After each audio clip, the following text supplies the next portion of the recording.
All right, cool. So welcome back to the Humans of Grappling podcast. It's been a while, and I don't know. I mean, it's definitely not, of course, it's not my day job.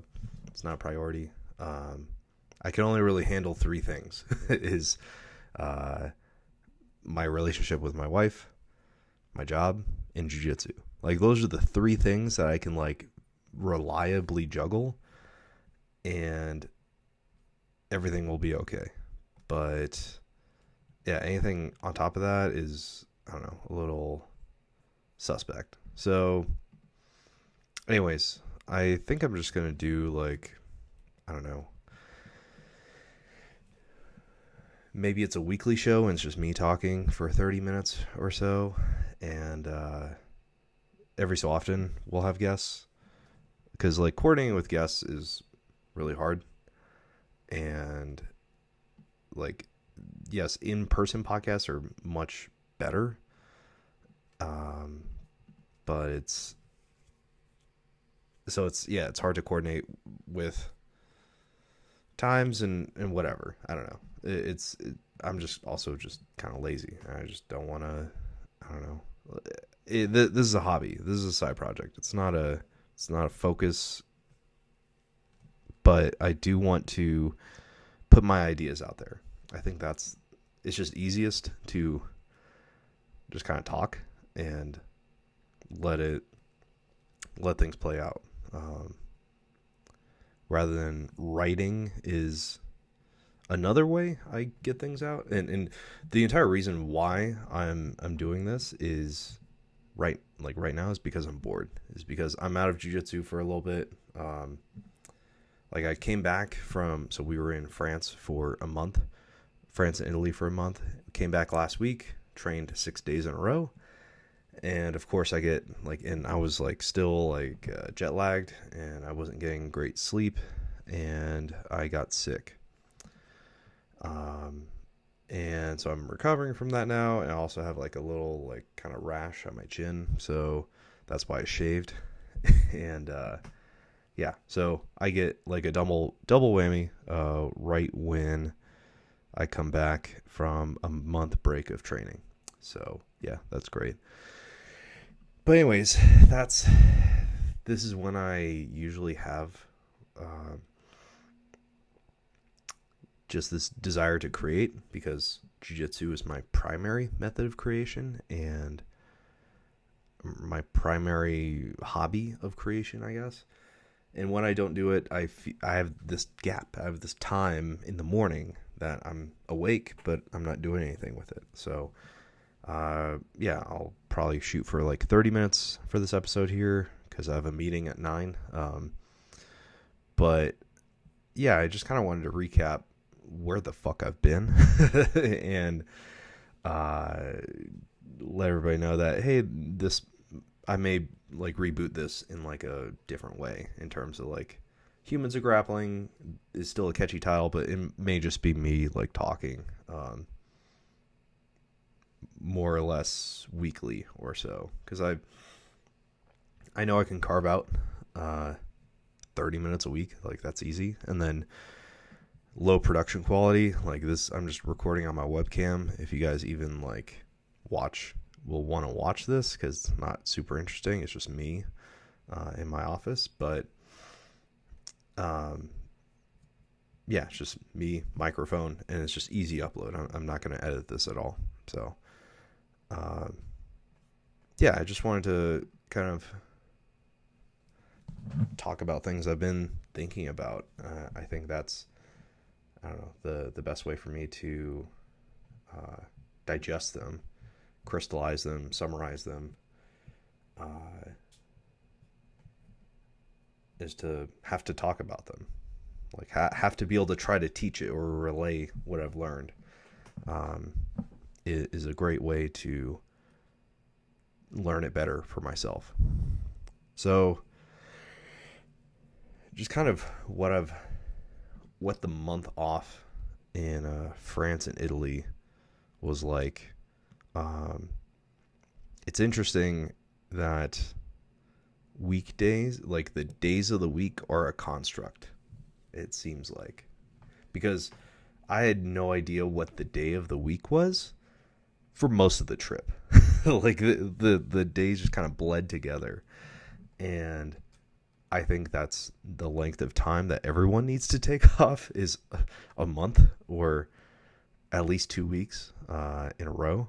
And just get a sense for like what life is like outside of like your normal 9 to 5 day job and your normal routines. And this is actually a very like ecological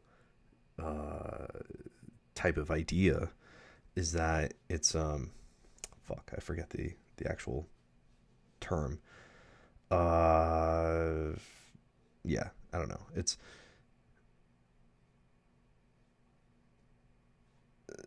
damn it. Oh well. I'll remember it. I'll describe it, and hopefully it comes to me.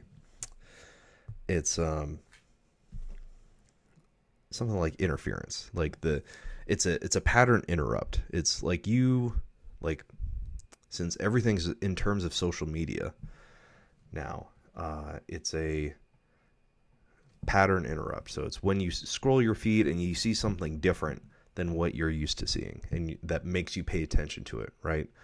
So if you interrupt your pattern of living, then you notice it more. You physically move yourself outside of your comfort zone of the, I don't know, like I have a very structured, ordered life. I wake up, I drink my coffee, go to jiu-jitsu, wrestle with my friends, come back, shower, work, do things in the evening, like go whatever, get groceries, or hang out with my wife, or whatever. Like there's a handful of things I do, and all of it involves physically moving between like 3 different places, like driving mostly, right? And physically moving yourself from one side of the planet to the other. And of course the flat earthers, jiu-jitsu guys who are going to listen to this are going to be like, oh, it's one side of the whatever it is, sphere, or not sphere, but the plane, whatever you choose to like whatever you choose to believe it is. I'm a sphere head. I'm sorry. Globe head, a globalist, maybe. I don't know.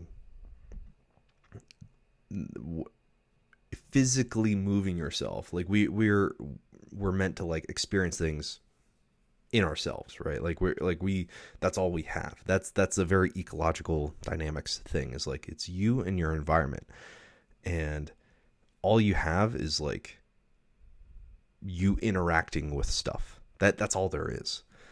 And physically moving yourself to a different place, whether that's, I don't know, you going to the East Coast if you live on the West Coast or of the United States, or if like what we did is fly to France and live in whatever, visit 8 different cities maybe total, like, or 5 in Paris, 3 in Italy. So just get outside of your normal comfort zone, and then even better if it's in a culture you don't like really know or really understand or even understand the language. Of course, all this is coming from like a very privileged position. I know that I understand that I have the disposable income to do this. I acknowledge that people don't have the means to even like live where they're at. So all this with that like qualifier is that if you're at the point where you are like getting by and you are have the means to do so, I suggest that you do so. And that this is another like uh,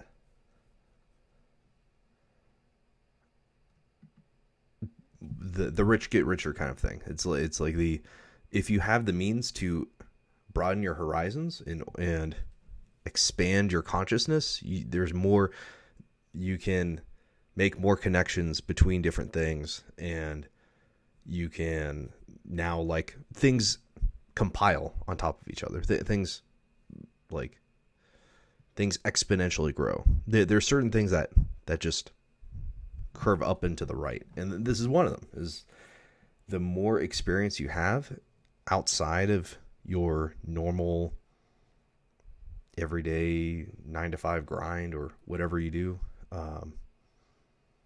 the more diverse set of experiences and perspectives and languages and cultures that you know, then you can make more connections, and you can find something that you can find a gap in the market. You can, like, for me was go grappling. Like, I knew technology side, what technology, like I have a technology perspective and a grappling perspective, and I saw, hey, there was like no you could produce instructionals, but there was no like dedicated like site for any grappler to make their own membership content site.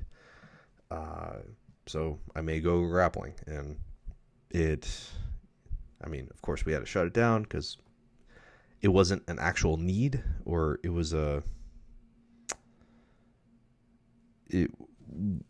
we were just a little early, and now there's like other companies that are filling that void like right now, who are doing the same thing, but they're actually funded and actually have marketing and actually have a big grappling name behind them. Like, so Athletes Ocean is started by Jason Nolf, and they have better features, bigger marketing, whatever. Like they're just doing it better, and congrats to them. So, but it's that perspective of like being able to combine different views of the world together and seeing what the intersection between all those different worlds are and who you are.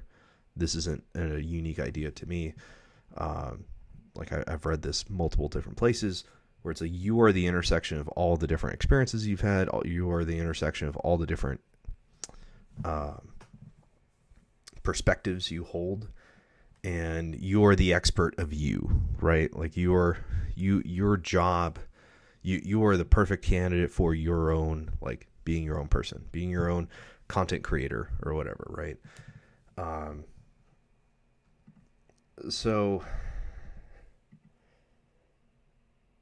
anyways, where was I going? Yeah, so like the more, this is a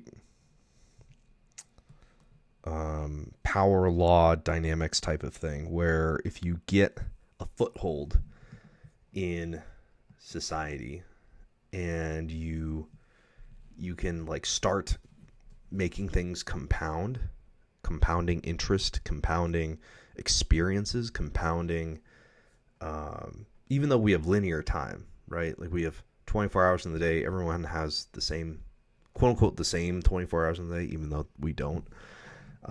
Everybody experiences time. Experiences the same value of time, the same quantity of time. We all experience the same seconds.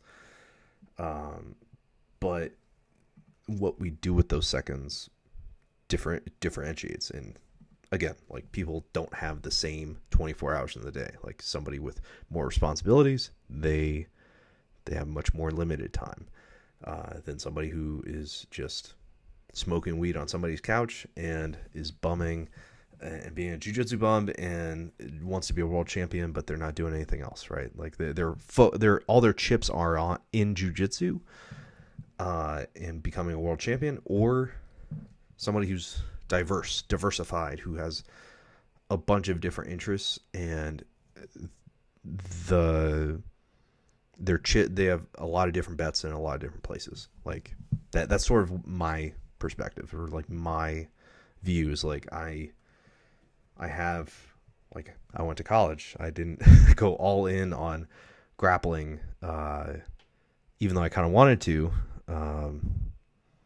but the kind of the computer nerd in me like enjoys programming, and I enjoy the the stability, the financial stability that comes from programming, and it's a very I would be doing it if it wasn't as lucrative, but it's also just a stable job, and like I enjoy doing it. So I do that 8 hours a day instead of trying to like figure out how to put together money being a professional grappler, right?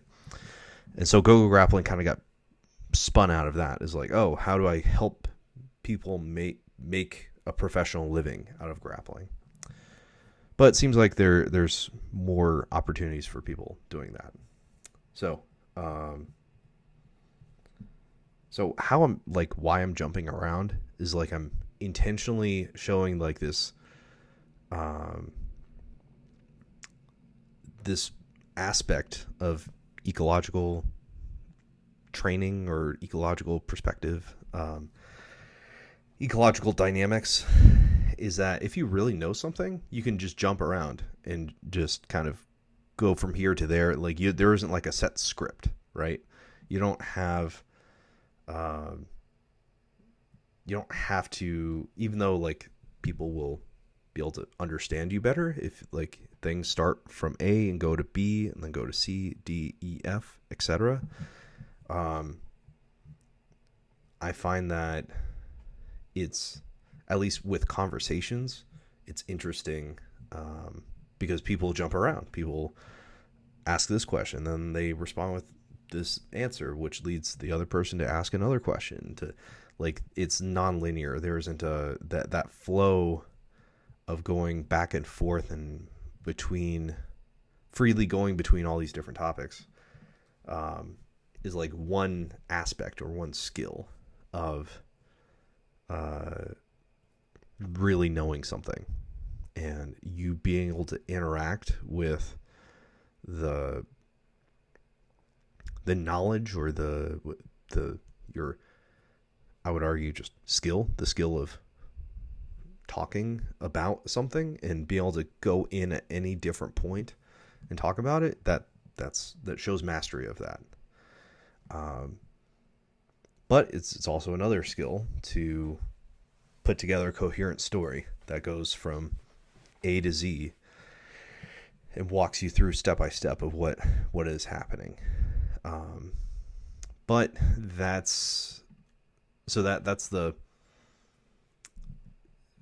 ecological perspective would argue that's not that makes you feel good, but it doesn't make you like actually learn the material any better. Because how we engage with stuff is by fucking around and finding out. It's like that. It's that chart of that guy on the YouTube video or the Instagram video, the reel of like, the more you fuck around, the more you find out. And it's a linear, a line would just a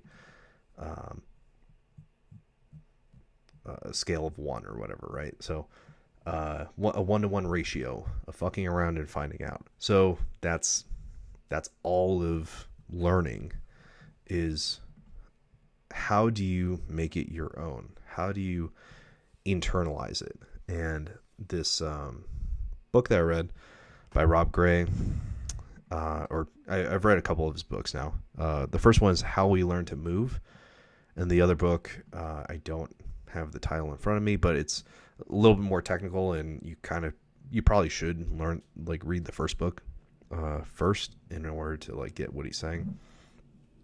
So it's kind of like the whole idea is that we are animals. Ecology is like, you think about birds and trees and like animals and plants, and that's kind of how the traditional or like how we've heard the term ecology before. But we are animals, and we live in this is a tree house. It's made out of wood, but it's just fancier, right? Like this is a literal, it's made out of trees. It's made out of wood and stands high in the air, right? Like this is a human treehouse where, and we interact with it. We are bodies in a system, and we are constrained by certain things. We are constrained by what our body can do, and that's what this book is kind of like concerned about, is like what games and what games lead to certain functions within the game. So like if you have what he explores a lot of different sports, but say a soccer game, like the field is so big and you have 11 players or whatever. What happens if you shrink the field down? Like you in practice, practice a quote unquote small-sided game, and you focus on just offense, like you play half court or whatever, or basketball, you play half court. What arises out of that? You don't have fast breaks. You don't have certain that limits certain behaviors. So that's called constraints. So that limits your perspective on how you can play the game. And so that informs what you see that is possible in the game. Those are called affordances. So your actions that you can take, that you can see, pass the ball to the left or dribble to the right. What you see is available to you, invitations to move, those are called affordances. So we have the same thing. Like I learned the word affordances actually like 10 years ago in college in our UX design class. So everything we see on the smartphone has been designed to give us affordances. Like the icons are clickable. We feel like we can tap them. We feel like we can interact with them. We can push in and do different things with the phone because it's designed for us to like interact with it. It's designed for us to move with it. So that in itself is like, your personal device is an ecological world in itself, right? And for me, I'm a fucking addict to Instagram. Like I just love scrolling and seeing new content and seeing things pop up. And I have to like delete that affordance. I have to get rid of Instagram for me to like not spend all day on it, right? So these things are designed, programmed in order to get us to do things in a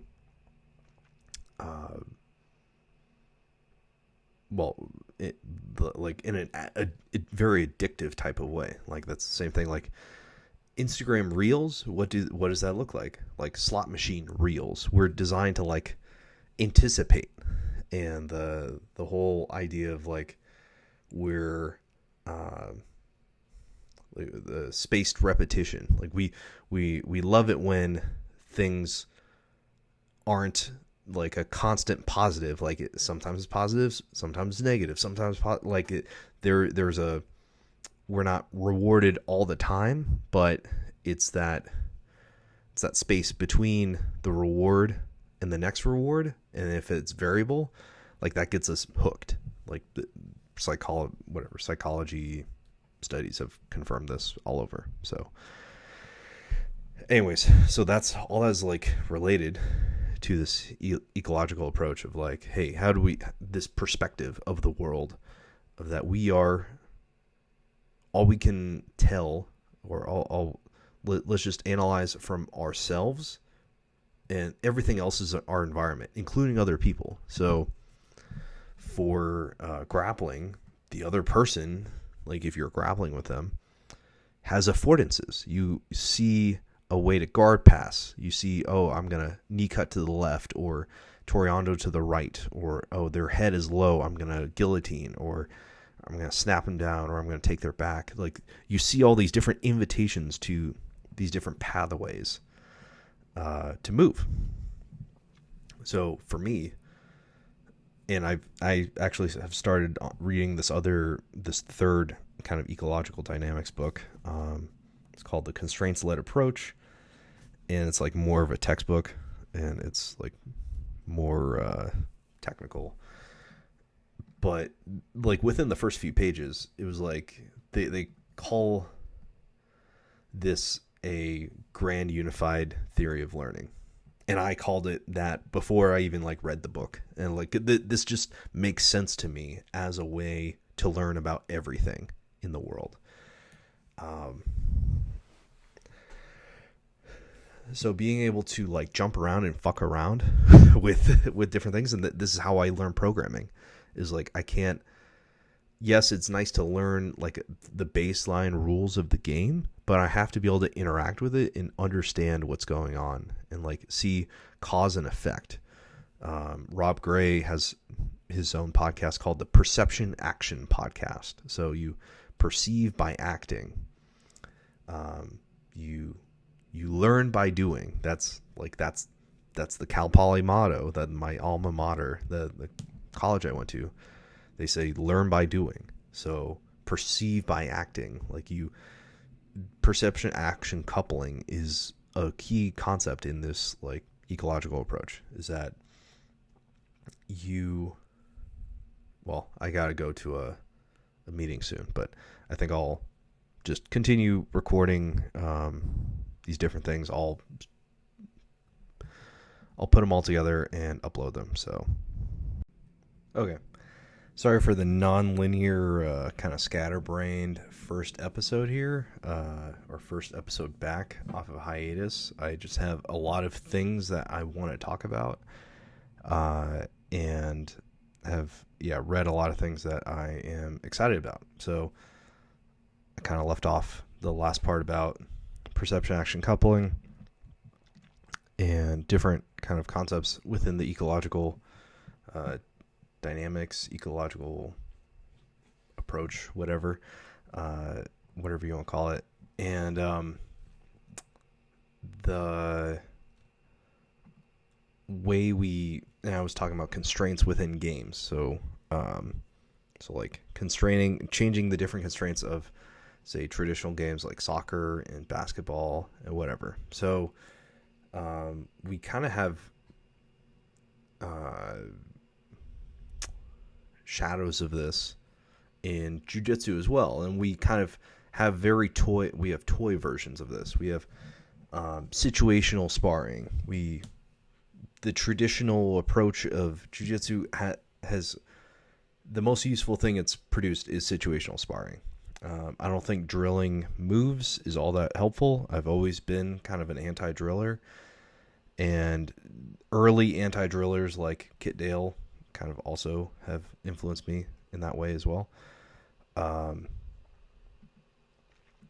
So because you need to like do these things under pressure, under duress, under a live environment, and that's how you pressure test it. That's how you learn. Grappling, jiu-jitsu, wrestling, judo, all these things need to happen in real time against somebody who is really resisting you. So these constraints, thinking in terms of constraints, is sort of like is bounding areas, is bounding what is possible. And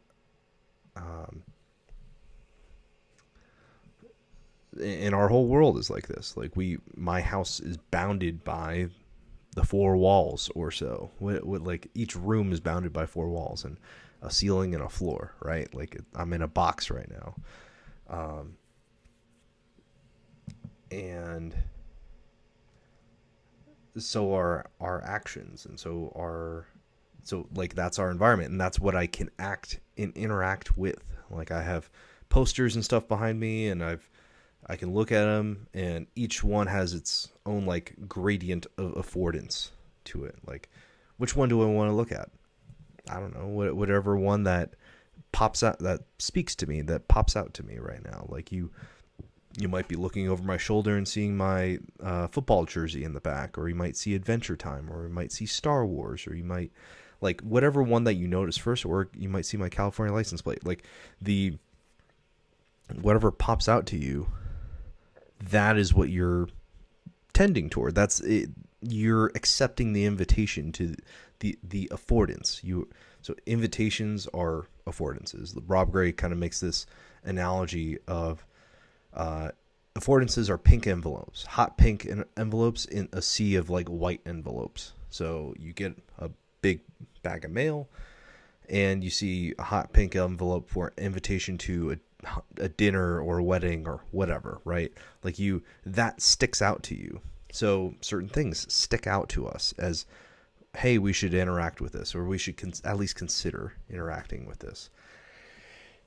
And like everything has affordances. Like everything has a value internal to our brain. Like we can't like access this directly. We don't have the values or anything like that of, oh, how much more affordance do I have looking at my football jersey versus the Star Wars poster, right? Like we don't have direct access to it, but we don't have the actual values or the neuron levels or whatever, but we can just see what happens. We can see, oh yeah, I tend to look over here versus over here, or I tend to look over here. And it changes over time. So getting this back to Jiu-Jitsu is you have your favorite techniques. You figure out a handful of techniques that you like to use. I like the body lock passing. I see that all the time because I see the affordance of being able to get my hands around their waist and pulling them in. Of course, like somebody who knows that's coming has their affordance. When I do that, they can double over and sweep me. And this happened to me recently, this last weekend, multiple times. Like we just swept each other back and forth. Like he knew the body lock was coming, he swept me, and then I swept him with like a butterfly sweep or something back. And we just kind of went back and forth. So it's dynamic. It is what I'm saying is it's ecological dynamics. These affordances change over time in real time, depending on your environment, depending on the state of your environment. So, for example, my affordance is to continue to talk into this microphone and record this podcast. But if, say, what is it? What's the movie? Donnie Darko. If something pulled a Donnie Darko, what is it called?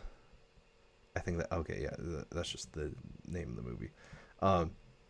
If something pulled a Donnie Darko and something crashed through my ceiling, my affordance would no longer be talking into this microphone, staring into this camera. It would be addressing whatever came through the ceiling, right? Like it changes. Affordances change over time. So the constraints kind of point us towards the affordances that we can look at. Like right now, the constraints of my walls are pointing me in towards looking at things within my office, right? Versus like if I was outside, the constraints are open. Like if I go up to my rooftop deck, the constraints are wide open. Like I can see for miles. I can see to the other side of town. I can see to the mountain. I could we have different spectrums of constraints that we enjoy. We like variation as humans. So these are physical constraints that I'm talking about, but there's also mental constraints. There's there's a famous clip of Kanye West. He says, if you yell at your kids to don't jump on the coffee table, then like your world becomes coffee tables. Like what is like you're being told not to do things. You're being told don't do that, don't do this, and your world becomes constrained. And everything, he talks about coffee tables as a abstract concept of like, hey, your world becomes, hey, you have to be directed towards something. You have to go get a safe job, get a 9-to-5 job, and do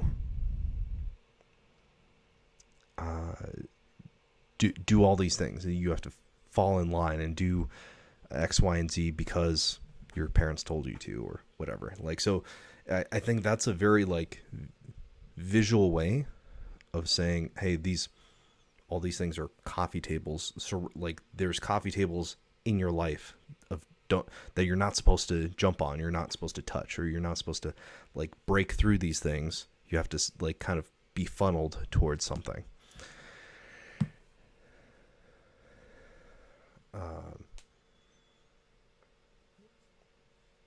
So I think that different way of like, he sees that, like Kanye talked about ecological dynamics, whether he knew it or not, probably didn't, but he was talking about constraints, like the world constrains you. So he probably thinks about how the world constrains him in different ways, whether they're real or not, or whatever. If he's fully, I don't know. I'm just gonna get off the Kanye subject, but it's just a interesting way to think about reality. Like there's physical constraints, but there's also mental constraints, and it's just us interacting with our environment and us learning about our environment through doing. And like I said in the last segment, learn by doing. Like this is how I've always learned, and that's how the college I went to, how we learned, is just by doing lab projects. By, hey, go and do this thing. Go into, whether it be the chemistry lab or the computer science lab, and go and program this thing. Or the physics lab, go and like run this experiment, set it up in this way, and figure out, hook these different, my favorite were the electrical engineering labs, like hook this circuit up and see what happens, and check out the voltage, and check out the current, and check out these different things. And then you blend the theory that you are supposed to be saying with the practicality. Okay, how close is it? Does this match up? Does this make sense? So I'm not saying that there's learning from instructionals, or learning to bring it back into jiu-jitsu land, learning from books. Like I'm trying to read more books than ever now. Like I'm trying to read, I've got like a stack of books here. I'll get into Taleb in a little bit, and how that's also a perspective shifter. But I'm trying to consume more long form stuff. And maybe this is how I jump into Taleb, is that he said in this book, Fooled by Randomness, in 2005, that you shouldn't be watching the news. that the news is mostly noise. And if something truly important is happening in the world, you'll hear about it. Somebody will tell you, or it'll make its way to he says it'll make its way to his ears. Of course, he wasn't talking about smartphones or anything like that back then.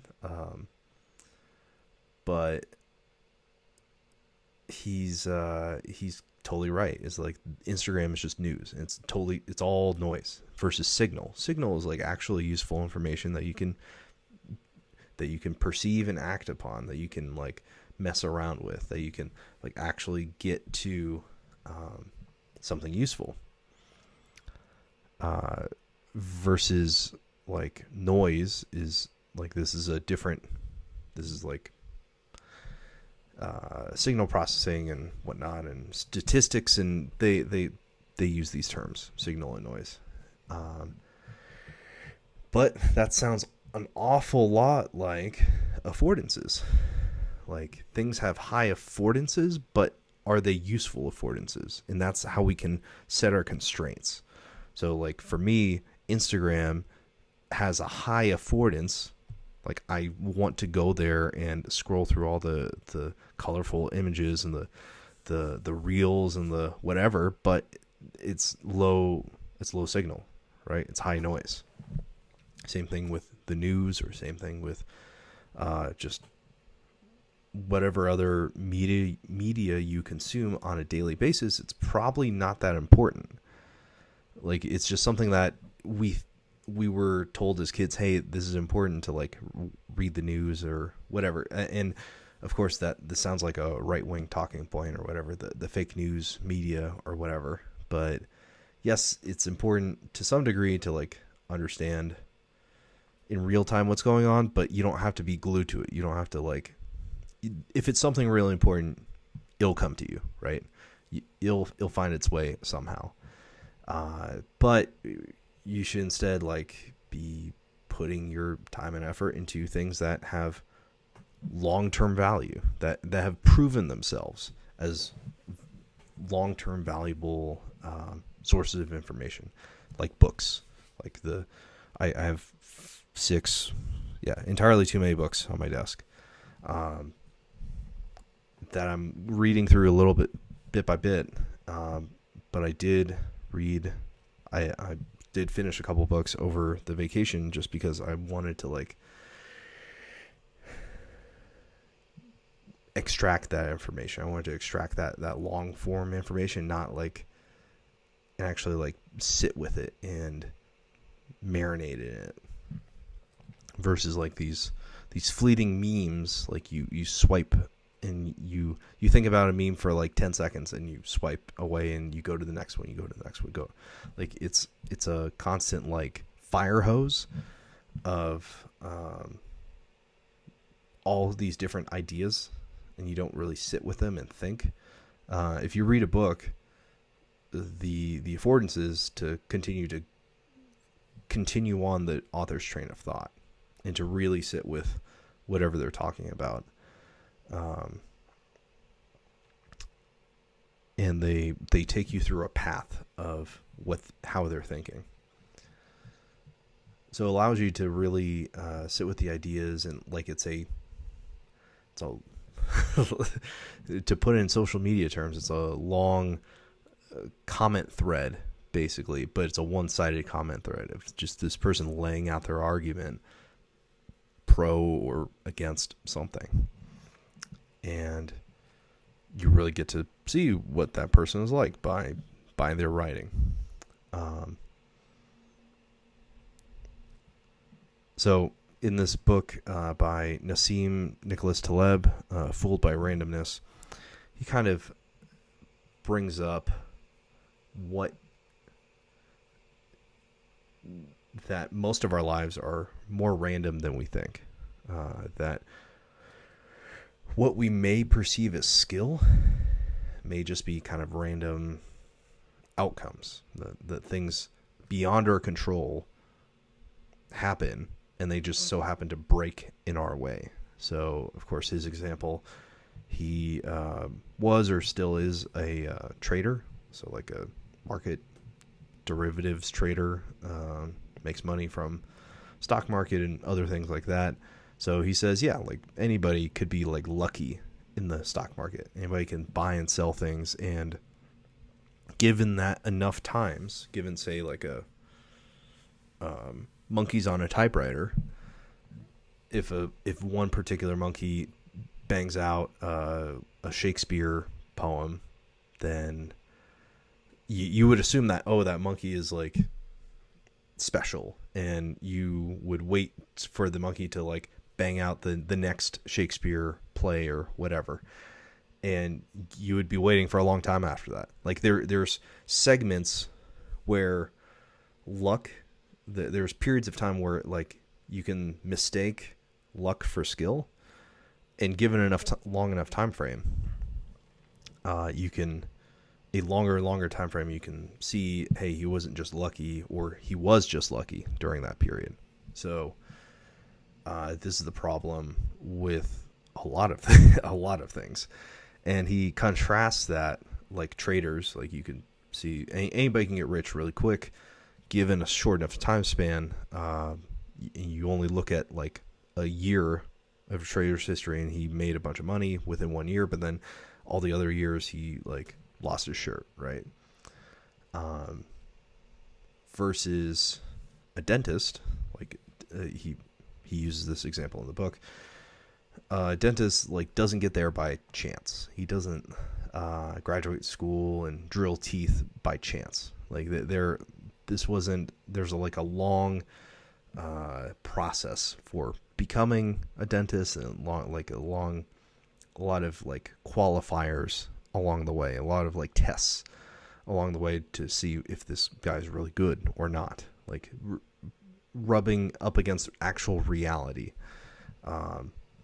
whether he successfully drills a tooth or not. And all those thousands of times that he drilled teeth throughout all his, say, dentist with years and years of experience, then yeah, he must be pretty well proven, and he's probably pretty reliable, versus a trader who got one thing right one time. Like that's not a reliable source of information. Like that there's different ways that we perceive the world and like perceive time, and it's like, oh, that guy called the '08 stock market crash. Well, there's always people calling for things at different times, and people have been calling for calling things for years. And people look at Michael Burry as like because he's a well-known published case of the Big Short movie fame. He got it right, got the 2008 market crash right, and now people look at him like he's some kind of like, yes, he had to look into whatever bet that he made deeply, and like had like a lot of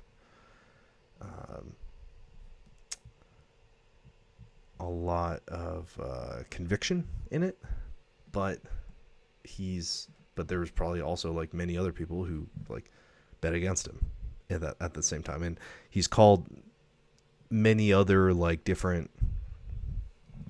tried to call many other different market crashes ever since, and he's been mostly off on all of them. This is just me speaking from people who've told me these things, who know a lot more than I do. So just because he was the lucky monkey who banged on the typewriter that one time, people look to him as this god of calling market crashes. Because that's this next book that I'm reading. I'm still in the middle of it, or I just started it basically. Is Black Swans. So the Black Swan by, again, Taleb. And he's saying that history moves through major events that have never been seen before. And that's like he uses 9/11 as an example, because we've never seen before planes flying into buildings. So like you can't predict that, or you can't, based on all the previous information, you can't predict that. You can't predict the future. So same thing with like the namesake of the Black Swan theory or whatever, is that you could empirically observe all of the swans in the world and they're all white. And then you say you can't say, you may be tempted to say, oh, all swans are white, because all the ones that we've seen so far are white. But then a black swan comes along, and that ruins your model of the world. That completely, you can't. You all you know is that, oh, this new thing came along and upended my understanding of what swans were, right?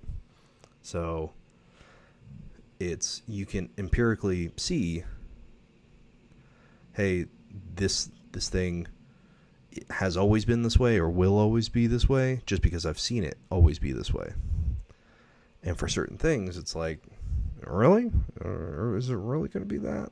Like, the, for example, the U.S. stock market, it always goes up into the right. Over, you just zoom out enough, it always goes up into the right. It's like, really? Like, are we sure about that? Like, that, because that, all we have are data points, right? Like, that's that. And no matter whatever black swan examples that we've seen in the stock market, like the COVID pandemic, like it just rocketed down. It's just, yeah, it's interesting to, like, it's a contrarian type of thinking of, like, re-examining things. It's like, okay, what do we actually know here? Is it because these things, is it just because we've observed all these things before and this is just how it's always been? Or can, like, something that has never happened before happen and then fuck up everything, right? So that's something that I'm trying to, like I still have a whole book to go through, so I need to do that. But that's kind of the premise, is like the randomness. Our lives are more random than we would like to think. And we take credit for skill, quote unquote skill, but it may be more just dumb luck. We were in the right place at the right time and things worked out great. And I kind of see this in my own life. And it's like, why did I get born in this great family that with stable upper middle class mobility, and like I went to college and I have this interest in this computers thing, and it just so happened to be a very useful skill and a very, like,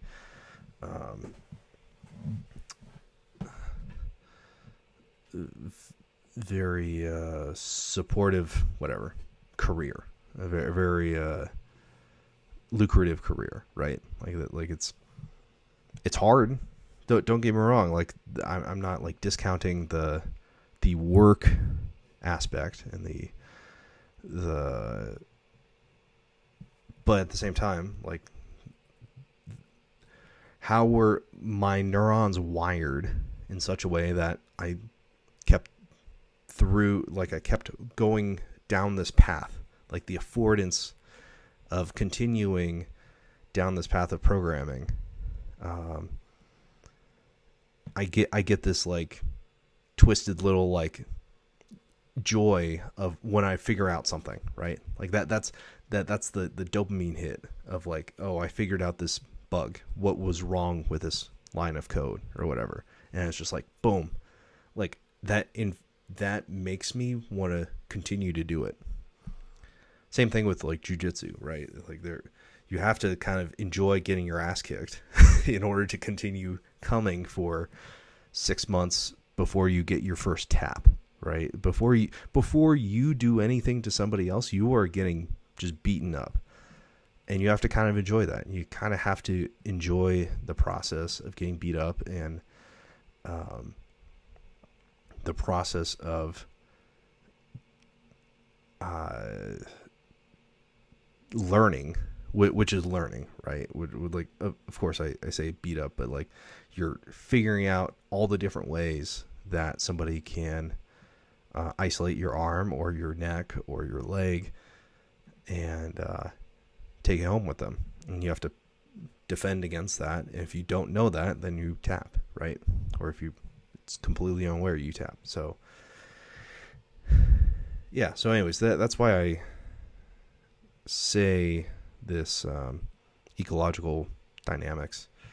I just see all these different things, and I like, from what I'm reading, I'm seeing these different perspectives, and I see how they come together. I'm pretty convinced that ecological dynamics are this, like, grand unified theory of learning. And it's just how we learn. what is underneath everything. Just even like reading, right? You have the constraint of a book, right? There's pages, you read within the pages, and you go from word to word. And the affordance is to go to the next word, right? Like you want to pick up more information. You want to try to read into the author's thoughts, what they're trying to tell you. You want to continue reading. You want to continue parsing out what their line of reasoning, right? So you're moving, your hands are holding the book, your eyes are moving across the page. So when Rob Gray like wrote How We Learn to Move, it's like, I think it's a backdoor, or at least for me, I don't know. He may just view it solely in the context of, he may only view it solely through the context of athletics and movement. But for me, it's like a grander scale thing. It's a, like, hey, everything, we're alive, we're moving, I'm using my hands to talk, we're sitting, we're keeping ourselves upright, we are embodied, we are mind body. That's not just the company based out of San Luis Obispo. It's like we are. We like to think we're all in our heads. Like our person is all in our heads, but we are embodied. We are throughout ourselves, throughout our arms and legs, if we have them, or whatever. Like we store different things in different areas, and we use our whole body to. We are using our whole body all the time, even if we aren't consciously thinking about it. My legs are still doing something right now. They're kind of supporting me, leaning over a little bit, right? Even though I'm not really using them. I'm not actively, say, using them in guard or running or whatever, right? But they're still doing something. So anyways, I think to finish up on the Talebian thought is that Jiu-Jitsu is not random, right? That this is like, it's a hard truth. We can't be fooled by randomness in Jiu-Jitsu. Like the guy who knows, or girl, who knows the most Jiu-Jitsu, or is better at Jiu-Jitsu, is going to submit the other person, right? Or at least win by points the competition. But whatever it is, it's not random. It's not a random occurrence. We try to, your movements compared to somebody else may be variable, like that. This goes into ecological approach. So see, I'm melding the Talebian thought and the ecological thought together, is like, because ecological is trying to kind of tamper down variability, even though it accounts for variability. It's not, hey, we want to do this one specific move in this one specific way, in this perfect idealized way. That's not how I think about jiu-jitsu, but that's the traditional line of thinking. But the ecological way is, hey, here's, whenever you get a figure 4 arm lock, a Kimura or whatever, the principles, the concepts are, okay, get the hand to the mat and keep it behind their back. Like that's simple enough, right? Like you have these constraints that you're trying to build towards. So you're trying to tamper down all the random shit that they can do with their arm with a Kimura. You have a Kimura on and they're defending, and they're trying to move their arm all around in any which way. You're trying to reduce the randomness. You're trying to reduce the variability, and you have skill in doing that by putting it behind their back and then securing it for a Kimura finish, right? All the various little constraints that you use to put them in a terrible position, right? Okay, so that kind of bridges, hopefully, hopefully makes sense in some kind of weird way. But yeah, I think I'll try to record these like once a week or so, and I can just ramble on. And this will kind of keep me accountable in terms of like I need to read new shit in order to like think about new things and not just be a broken record. So let me know what you guys think, and see you next time.